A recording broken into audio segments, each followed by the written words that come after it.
Assalamualaikum warahmatullahi wabarakatuh, saudara-saudaraku sebangsa setanah air dimanapun jenengan berada, sehat selalu dan apa yang diharapkan di bulan Suro ini atau di bulan Agustus ini bisa tercapai target-targetnya, dan apa yang diinginkan bisa terlaksana.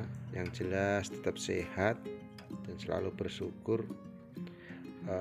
Semoga rintangan halangan tidak atau jauh daripada kita dan keluarga. Yang jelas sehat selalu, Lur. Dulur, kali ini kita mengawakan konten sederhana yaitu mengenai sanca ichi. Kalau ingin lebih jelas bisa ketik manfaat sanca ichi terus underscore Martono Perang Madiun atau hashtag Martono Perang Madiun, seperti itu. Nanti akan muncul manfaat secara spesifik. Kemarin ada pertanyaan kegunaan sanca ichi untuk apa saja kan gitu. Ciri-ciri sanca ichi bisa jenengan simak di konten-konten saya yang terdahulu.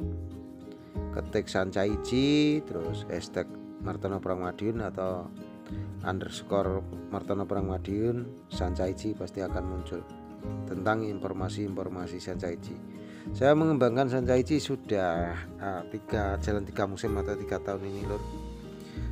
Mulai tahun 2019 lah ya, bareng-bareng virale porang. Ini kemarin hasil dari ladang yang terbakar itu, yang gosong-gosong.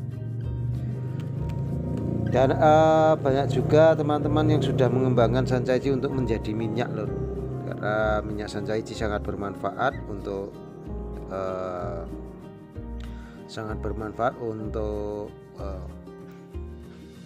sanca ichi oil.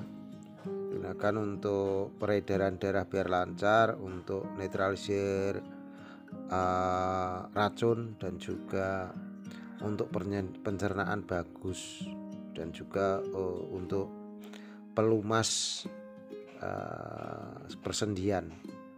Karena mengandung omega 3, omega 6, omega 9. Bisa di browsing kegunaan omega 3, 6, 9 itu untuk apa, dan juga plus vitamin. Untuk spesifiknya ya untuk food, untuk makanan juga bisa, untuk kosmetik itu juga bisa biar awet muda, dan juga untuk farmasi, yaitu untuk obat-obatan itu tadi. Jadi untuk dulur-dulur apabila ingin mengembangkan sanca ichi bisa DM ke IG saya Martono Perang Madiun atau ke nomor WA saya 081 331 920 297. Nanti akan saya selipkan di deskripsi jika ingin tanam. Untuk masalah pemasaran bisa juga nantinya kami beli atau di link kami.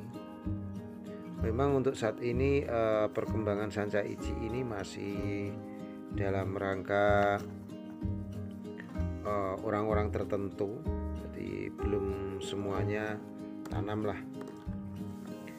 Dan ada yang segi 5 seperti ini, segi 4, segi 6, segi 7. Tapi kalau semakin banyak seginya akan semakin kecil. Yang gede-gede itu biasanya yang ya segi 4. Tapi mayoritas segi 5, makanya sering orang bilang kacang sanca ichi itu adalah kacang bintang gitu, atau koro bintang.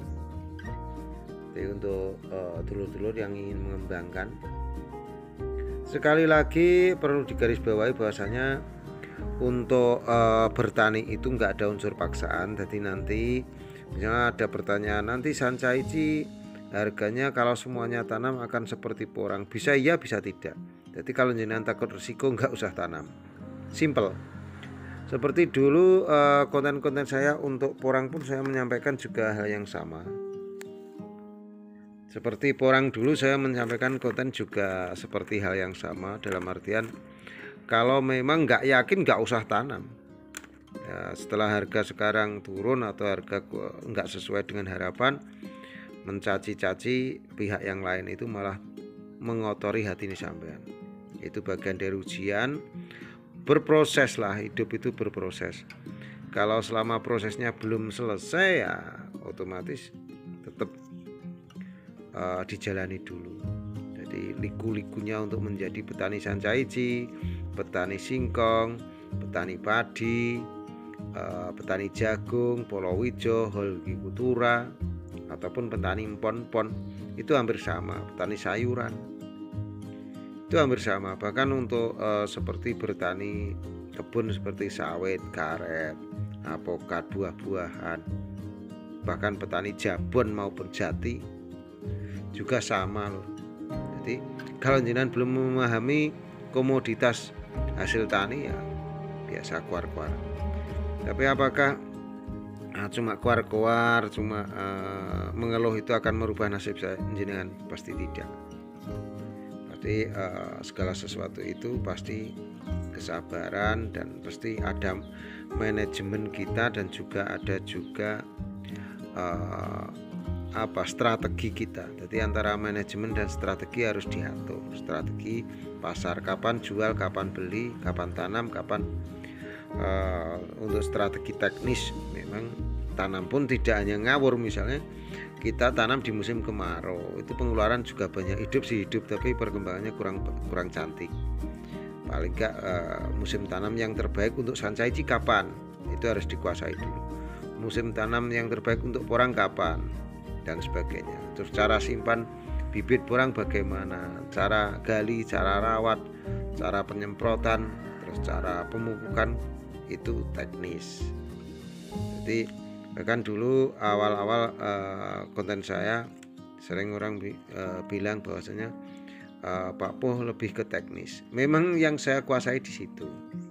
Kalau pasar sih saya mengikuti pasar saja, karena saya tidak bekerjanya bukan di marketnya porang, tapi saya lebih ke industri bahan baku.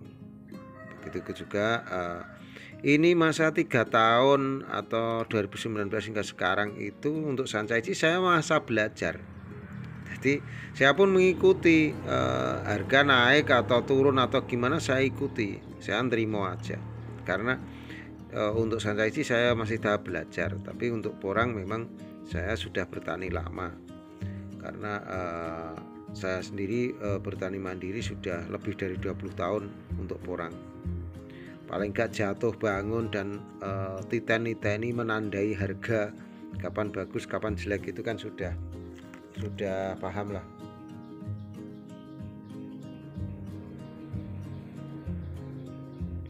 Jadi untuk dulur-dulur nanti ada pertanyaan silahkan isi di kolom komen. Selain saya jawab di kolom komen, nanti juga akan saya jawab lewat VT atau lewat video.